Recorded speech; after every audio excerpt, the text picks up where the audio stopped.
शांति। आज के अबिक बाप दादा मधुर महावाक्य 12 दिसंबर 2021, रिवाइज डेट 9 दिसंबर 1989। आज के बाप दादा बोले योग युक्त युक्ति युक्त बनने की युक्ति, योग युक्त और युक्ति युक्त बनने की युक्ति কিভাবে করলে আমরা যোগ যুক্ত যুক্তি যুক্ত হওয়ার জন্য আমরা যুক্তি বের করতে পারব। आज बाप दादा अपने सर्व बच्चों में से विशेष 2 प्रकार के बच्चे देख रहे हैं। সবাই তো বাবারই বাচ্চা, কিন্তু তার মধ্যেও বাবা विशेषভাবে 2টা क्वालिटी देखছেন। एक है सदा योग युक्त और हर कर्म में युक्ति युक्त। दूसरे योगी हैं लेकिन सदा योग युक्त नहीं और सदा हर कर्म में स्वतः योगी युक्ति युक्त नहीं। मनसा व बोल कर्म तीनों में से कभी किसी में कभी किसी में युक्ति युक्त नहीं।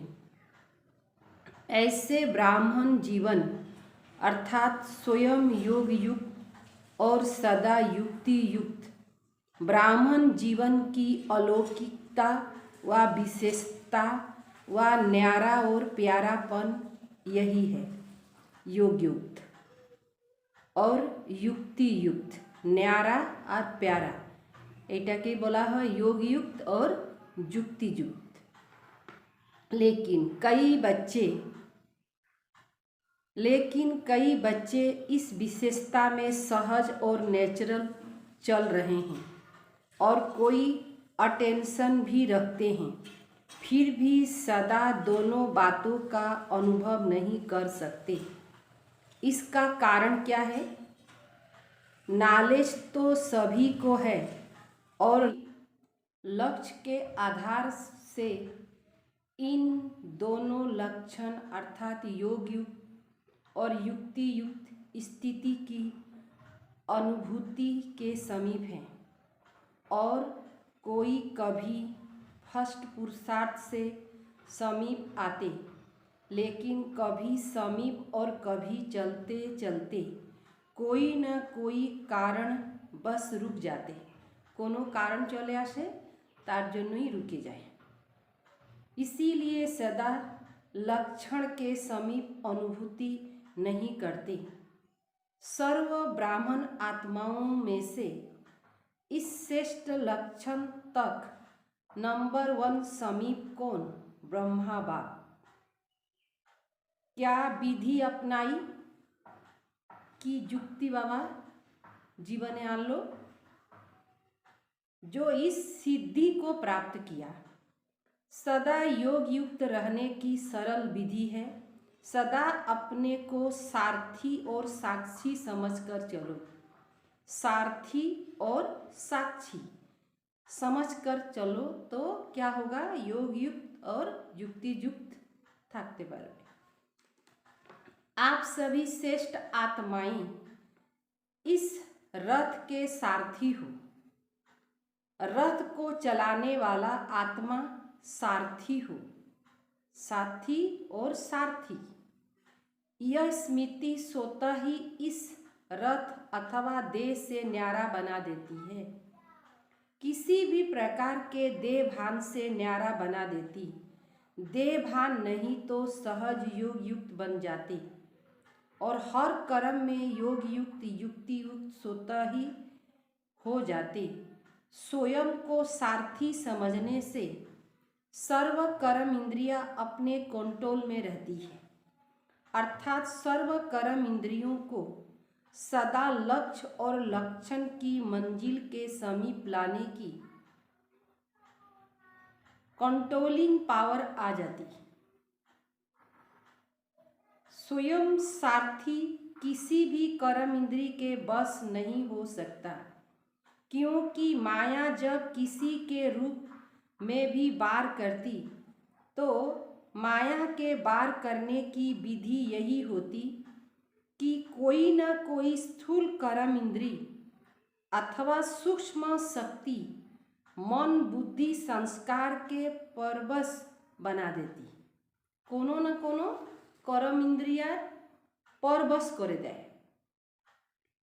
आप सारथी आत्माओं को जो महामंत्र वशीकरण मंत्र बाप से मिला हुआ है उसको परिवर्तन कर वशीकरण के बजाय वशीभूत बना देती और हर बात में भी वशीभूत हुए तो सभी भूत प्रवेश हो जाते, क्योंकि इन भूतों की भी आपस में बहुत यूनिटी है। विषय विकार एगुलारो खूब यूनिटी আছে, একটা विकार आसार साथे साथे सबगुला आसे जाए। एक भूत आया तो वह सभी का आवाहन करेगा, फिर क्या होता, यह भूत सारथी से स्वार्थी बना देता। और आप क्या करते हो, जब साथीपन की स्मृति में आते हो तो भूतों को भगाने की युद्ध करते हो। युद्ध की स्थिति को योग युद्ध के स्थिति को योग युक्त स्थिति नहीं कहेंगे, क्योंकि योग युक्त व युक्ति युक्त मंजिल के समीप जाने के बजाय रुक जाते हो और पहला नंबर स्थिति से दूसरा नंबर में आ जाते हो। फार्स्ट नंबर स्थिति छिलो सेखान थेके सेकेंड नंबर स्थिति हो जाए। सारथी अर्थात बस होने वाले नहीं, लेकिन बस कर चलने वाले। तो आप सब कौन हो, सारथी हो ना। सारथी अर्थात आत्माभिमानी, क्योंकि आत्मा ही सारथी है। ब्रह्मा बाप ने इस विधि से नंबर 1 की सिद्धि प्राप्त की, इसीलिए बाप भी इसका सारथी बना। सारथी बनने का यादगार बाप ने करके दिखाया, फॉलो फादर करो। सारथी बन सदा सारथी जीवन में अति न्यारी और अति प्यारी स्थिति का अनुभव कराया, क्योंकि देह को अधीन कर बाप प्रवेश होते अर्थात सारथी बनते।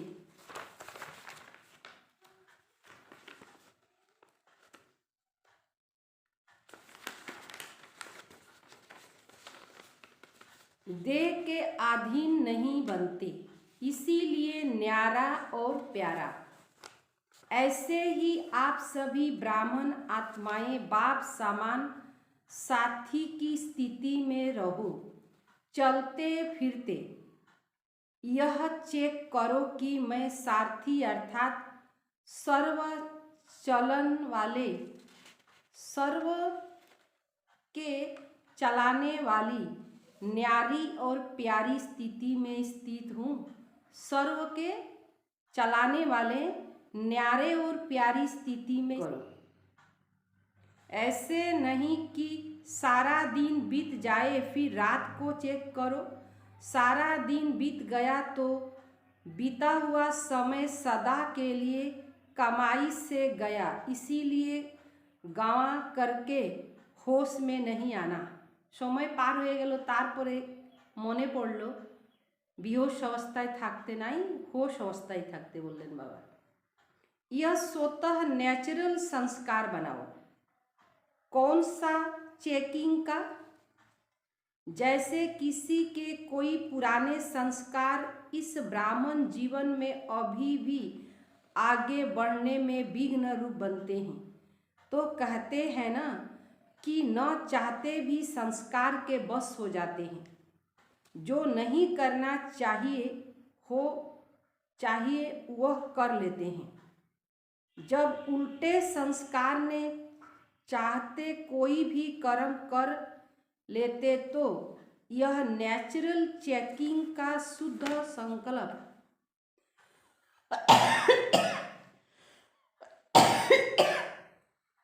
अपना नहीं करते हो। बिना मेहनत के चेकिंग के शुद्ध संस्कार स्वयं ही कार्य करते रहेंगे। यह नहीं कहेंगे कि भूल जाते हैं या बहुत बिजी रहते हैं। अशुद्ध अथवा व्यर्थ संस्कार, कई बच्चों में अशुद्ध संस्कार नहीं तो व्यर्थ संस्कार भी है। अशुद्ध नहीं तो व्यर्थटा আছে। यह अशुद्ध व्यर्थ संस्कार भूलते भी नहीं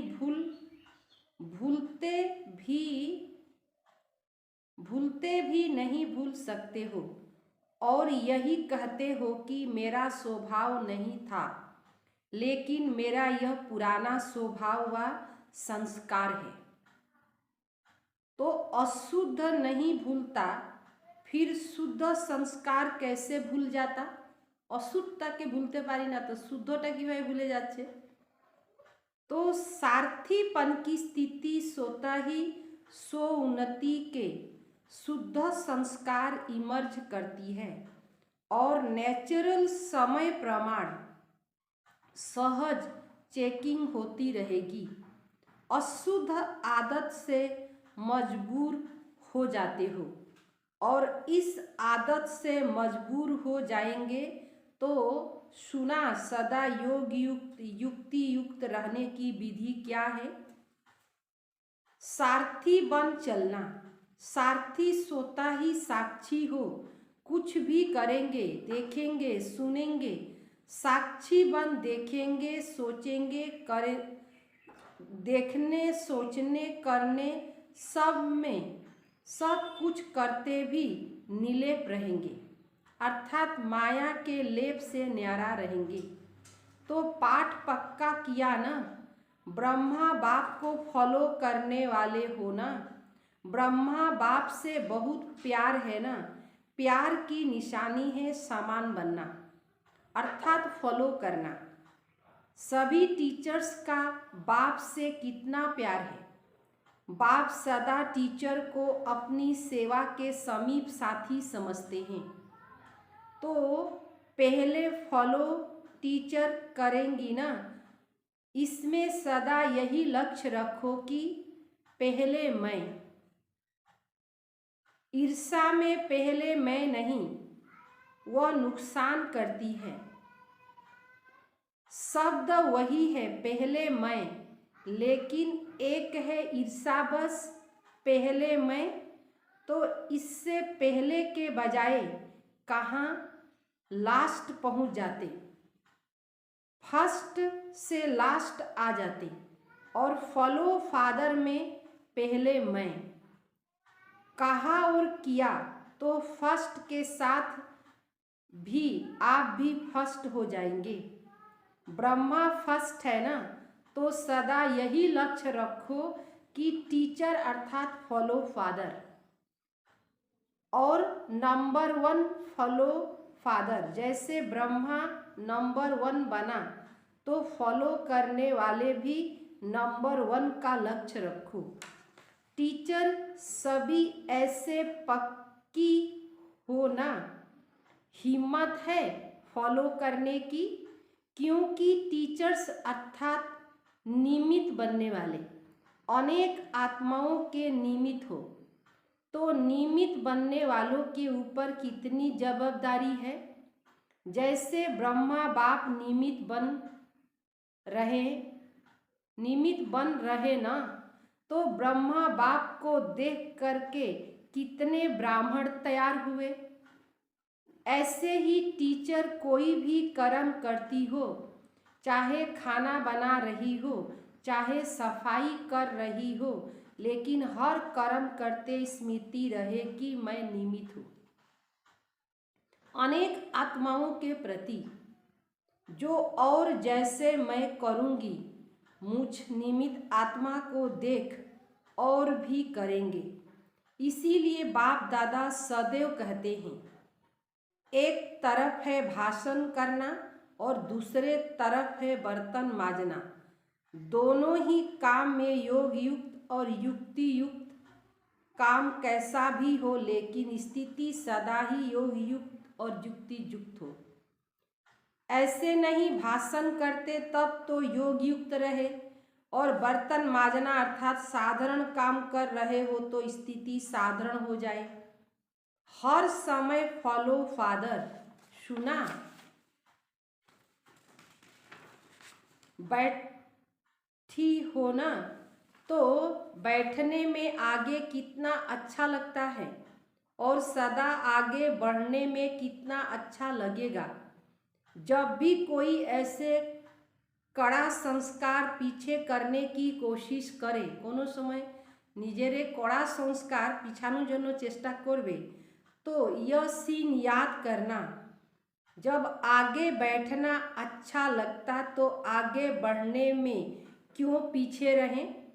तो जब कोई बात आए तो मधुबन में पहुंच जाना और अपने को हिम्मत उमंग में ले आना, क्योंकि पीछे रहने वाले तो बहुत आएंगे पीछे। आप लोग भी पीछे रह जाएंगे तो फिर पीछे वालों को आगे करना पड़ेगा। सदा इसीलिए सदा यही स्मृति रखो कि हम आगे रहने वाले, पीछे रहना अर्थात प्रजा बनना। प्रजा तो नहीं बनना है ना, प्रजा योगी तो नहीं, राजयोगी हो ना, तो फॉलो फादर। फॉरेनर्स क्या करेंगे? फॉलो फादर करेंगे ना, कहाँ तक पहुँचेंगे? सभी फर्स्ट में आएंगे। जो भी आए हैं फॉलो फादर कर फर्स्ट और फर्स्ट आना। यह नहीं सोचना कि फर्स्ट तो एक ही आएगा, लेकिन फर्स्ट डिग्री तो बहुत होगी ना। फर्स्ट नंबर तो ब्रह्मा आएगा, लेकिन फर्स्ट डिग्री में तो साथी रहेंगे। इसीलिए फर्स्ट में आना। एक फर्स्ट नहीं होगा, फर्स्ट डिग्री वाले बहुत होंगे। इसीलिए यह नहीं सोचना पहले नंबर तो फाइनल हो गया, इसीलिए सेकंड में आएंगे। सेकंड डिग्री में नहीं जाना। जो ओटे अर्जुन, ओटे नंबर माना अर्जुन, सबको फर्स्ट में आने का चांस है। सब आ सकते हैं, फर्स्ट डिग्री बेहद है, कम नहीं है, तो सभी फर्स्ट में आएंगे ना, पक्का है। अच्छा, सदा ब्रह्मा बाप को फॉलो करने वाले, सदा सो योग युक्त युक्ति युक्त रहने वाले, सदा सारथी बन कर्म इंद्रियों को श्रेष्ठ मार्ग चलाने वाले, सदा मंजिल के समीप रहने वाले, ऐसे सर्वश्रेष्ठ आत्माओं को बाप दादा का याद प्यार और नमस्ते। अव्यक्त बाप दादा के जोन 22 उच्चारे हुए मधुर महावाक्य। इंदौर जोन, बाप दादा की श्रेष्ठ मत से शिष्ट गति को प्राप्त कर लिया, ऐसे अनुभव करते हो ना। जिस मति जैसी मति वैसी गति होती है, जैसी मति वैसे गति। तो बाप की श्रेष्ठ मत तो गति भी श्रेष्ठ होगी ना। कहते हैं कि जैसी मति वैसी गति। यह क्यों गाया हुआ है? क्योंकि बाप चक्र के अंत में ही आकर श्रेष्ठ मत देते हैं। सृष्टि चक्र जखन शेष पर्याय चले आसे तखन बाबा आसे श्रेष्ठ मत दे, तो अंत समय पर श्रेष्ठ मत लेते और अनेक जन्म सदगति को प्राप्त करते हो। इस समय बेहद की अंतमति सो गति श्रेष्ठ हो जाती है। तो इस समय का ही यादगार भक्ति मार्ग में चला आता है। एक जन्म की श्रेष्ठ मत से अनेक जन्म तक श्रेष्ठ गति प्राप्त करते हो। सब यादगार इस संगम युग के ही हैं। यादगार क्यों बने? क्योंकि इस समय याद में रहकर कर्म करते, हर कर्म का यादगार बन गया। आप संगम युगी विधि पूर्वक उठते हो तो देखो आपके यादगार चित्रों में भी विधि पूर्वक उठते, कितना प्यार से उठाते। जड़ चित्र लेकिन कितने दिल से स्नेह से उठाते भी हैं तो खिलाते सुलाते भी हैं, क्योंकि आप इस समय सब याद के विधि पूर्वक करते हो। खाना भी विधि पूर्वक खाते हो, भोग लगाकर खाते हो, या जैसे है वैसे ही खा लेते हो। ऐसे तो नहीं किसी को खाना देना, इसीलिए जल्दी जल्दी में भोग नहीं लगाए। अगर किसी को देना भी है, कोई मजबूरी है, तो भी पहले हिस्सा जरूर निकालो। ऐसे नहीं किसी को खिलाकर पीछे भोग लगाओ। विधि पूर्वक खाने से सिद्धि प्राप्त होती है, खुशी होती है, निरंतर याद सहज रहती है। तो अमृत बेले से लेकर रात्रि तक जो भी कर्म करो, याद के विधि पूर्वक करो। हर कर्मों की सिद्धि मिलेगी। सिद्धि अर्थात प्रत्यक्ष फल प्राप्ति होता रहेगा। सबसे बड़े ते बड़ी सिद्धि है प्रत्यक्ष फल के रूप में अतीन्द्रिय सुख की अनुभूति होना।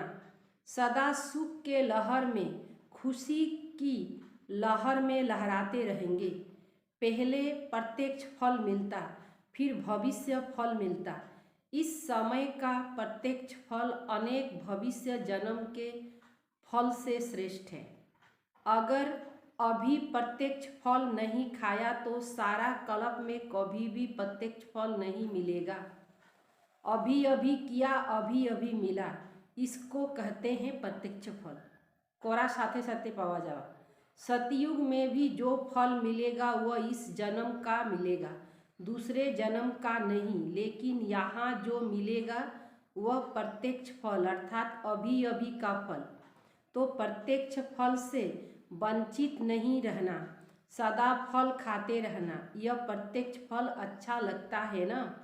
ऐसे भाग्य कभी सोचा था भगवान द्वारा फल मिलेगा? यह तो स्वप्न में भी नहीं था। तो जो अब ख्याल ख्वाब में नहीं हो और वे मिल जाए, कितनी खुशी होती। आजकल की अल्पकाल की लॉटरी आती तो भी कितनी खुशी होती। और यह प्रत्यक्ष फल सो भविष्य फल हो जाए तो नशा रहता न, कभी कम कभी ज़्यादा तो नहीं। सदा एक रस स्थिति में उड़ते चलो, सेकंड में उड़ना सीख लेंगे या ज़्यादा समय लगेगा। संकल्प किया और पहुँचे, कितनी फर्स्ट गति है। इंदौर जोन वाले सभी संतुष्ट हो, माताएं सदा संतुष्ट हो। कभी परिवार में भी लौकिक द्वारा असंतुष्ट तो नहीं होती हो। कभी तंग होती हो, कभी चिल्लाते, कभी चंचल बच्चों से तंग होती हो। तंग कभी नहीं होना। जितना आप तंग होंगी उतना वह ज़्यादा तंग करेंगे। इसीलिए ट्रस्टी बनकर, सेवाधारी बनकर सेवा करो। मेरापन आता तो तंग होते, मेरा बच्चा और ऐसे करता तो जहाँ मेरापन होता वहाँ तंग होते, और जहाँ तेरा तेरा आया तो तैरने लगेंगे। तो तैरने वाले हो, सदा मेरा तेरा माना सोमान में रहना। मेरा मेरा कहना माना अभिमान आना। तेरा तेरा माना, तेरा तेरा मानना सोमान में रहना। तो सदा सोमान में रहने वाले अर्थात तेरा मानने वाले यही याद रखना, डबल फॉरेनर्स भी सिकले दे हैं, थोड़े हैं, कितनी खुशी रहती है, इसका वर्णन कर सकते हो। बेहद का बाप है तो प्राप्ति भी बेहद की, इसीलिए हद की गिनती कर नहीं सकते। बाप दादा तो डबल विदेशी बच्चों से तीव्र पुरुषार्थ की रफ्तार को देख खुश होते हैं। भारतवासी तो भारत की बातों को जानते हैं, लेकिन यह लोग न जानते भी इतना समीप तीव्र पुरुषार्थी बने तो कमाल है ना। तो डबल लक्की हो गए। और भारतवासियों को क्या नशा है कि हम तो सारे कल्प में अविनाशी भारतवासी बनेंगे। यह नशा है ना। अविनाशी खंड भारत है, हरेक का अपना अपना नशा है। सभी को भारत में आना पड़ेगा ना। और आप बैठे हो भारत में, कितना नशा है, कितनी खुशी है कि हम भारतवासी हैं। अच्छा, वरदान, अपने मस्तक द्वारा तीसरा नेत्र का साक्षात्कार कराने वाले सच्चे योगी भव। यादगार में योगी के मस्तक पर तीसरा नेत्र दिखाते हैं। आप सच्चे योगी बच्चे भी अपने मस्तक द्वारा तीसरा नेत्र का साक्षात्कार कराने लिए सदा बुद्धि द्वारा एक बाप के संग में रहो। एक बाप, दूसरा हम, तीसरा न कोई। जब ऐसे स्थिति होगी तब तीसरा नेत्र का साक्षात्कार होगा। अगर बुद्धि में कोई तीसरा आ गया तो फिर तीसरा नेत्र बंद हो जाएगा।